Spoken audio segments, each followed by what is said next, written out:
noises coming from inside you? More like it's coming from behind me. Like I'm being used. Janet, are you alright? Stop calling me Janet. She's such a good girl. What's it wrong with her? An oppressing spirit will try to force you to commit the ultimate sin. And what's that? Murder, suicide, or both.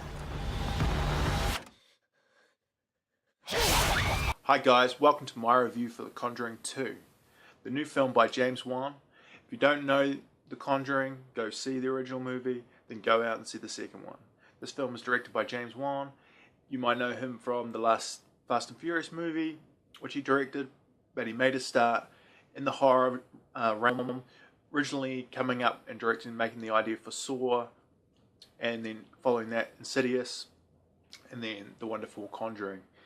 This is obviously the follow-up that was made a few years ago. It follows the Warrens as they basically are paranormal investigators, and they go in and look into weird occurrences that happen with certain families and that sort of thing, and try to debunk fakes and all the rest of it like that.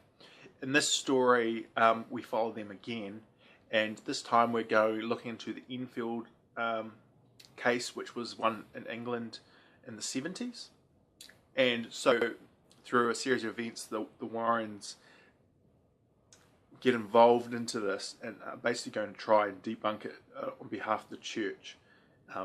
Or if it ends up to be true, then they would be there to help them through it.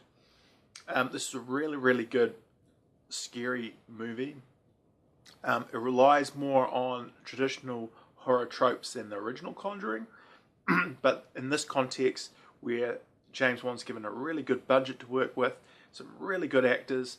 It really elevates this movie in the genre. It puts it at a higher class level than a lot of these lower budget horror films that come out. You can really tell with the lower budget movies that they're really pushing the boundaries of what their budgets are, and as a result they can't necessarily quite go to those levels they want to. Yet here James Wan really gets you invested into the characters, which is what really good horror should do for a start. Get you really invested in the characters and then really put you through hell. And they do a really good job here of putting the family through hell, and also the Warrens. It's probably not quite as good as the original Conjuring, because the original Conjuring was a bit more of a unique look at the genre, where this is probably a little bit more traditional. But like I said, at a higher budget, giving it a little bit more class, making it extremely well filmed and well directed, and just giving you a little bit more sense of what a horror movie could be. Like, in my opinion, if you give the talent enough money to hit their vision on screen with these horror films, they can be fantastic films, not just fantastic horror films. Because that was shown in the first Conjuring. It wasn't just a good horror film, it was a good film. The same can be said for this. It's a good film, but it's also a really good horror film. So again, it just shows that James Wan is the king of the genre. He's now producing other people, other artists that are getting into the world. I think Lights Out is out later in the year, based on a short film, which you can see on the internet now. He's producing that film. And that looks like a really unique take as well in the genre, which is really good to see.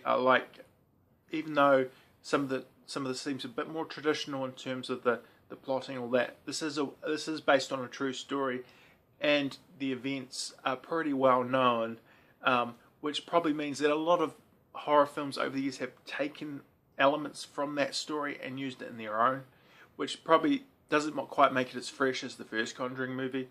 But it really, really worked for me, and it was really, really good. The jump scares were great. I got some real genuine scares here in the theatre. I had a full crowd, like literally the theatre was sold out. And the theatre definitely reacted well to the jump scares. A few nitpicks from me, which aren't film related, it's just audience related. Dude, man, if you're sick, don't go to the movie theatres, dude. People coughing, people bloody sniffing. Really takes you out of it in these horror films, which you really want a nice quiet build-ups and in the quiet moments. that really pounce. But if you've got people sniffing and coughing around you, it's not good, man. Just stay away from the picture theatre, man, if you're sick. It just pulls you people out of it. Other than that, I thought it was really good. I thought the really well use of tone and texture, light and shadow, really worked. And of course the acting. You know, they've got a really great cast here. Patrick Wilson, Vera, I can never pronounce the last name, Famira. She's been in heaps of things. She was in Source Code a few years ago. She was in Up in the Air with George Clooney, and she's in Psycho TV series at the moment. And she's a fantastic actress too. And the kids were really good in this movie as well. Like, they really got the best out of the kids, because kid actors can be the toughest thing to get right in the movie. And they really were on ball here. They really worked. Really good, the little main actress. I don't know her name, but she really was put through some stuff in this movie, and she really did a really good job of it. Frances O'Connor, who we've seen a long time ago, she used to be in a lot of films, she used to show up all over the place. Not so much now, I think she's in a bit more TV. She was really good too, playing the mother. Really against type for her too. I'd never seen a performance like that from her before as well. So some really good stuff here. Another really good solid horror movie. Probably, again, it's probably quite high on the list of horror films in the recent times. Again, give these guys a little bit more budget, give them a little bit more time to craft these films, and they can be really, really good. I know you can knock out some cheap horror films for a couple $1,000,000, but really, if you give them the resources, you can really make some really good movies here. Alright guys, that is my quick swipe review at The Conjuring 2. If you like horror, you like scares, I recommend you go see it. You'll have a good time. Alright guys, we'll catch you later. Thanks.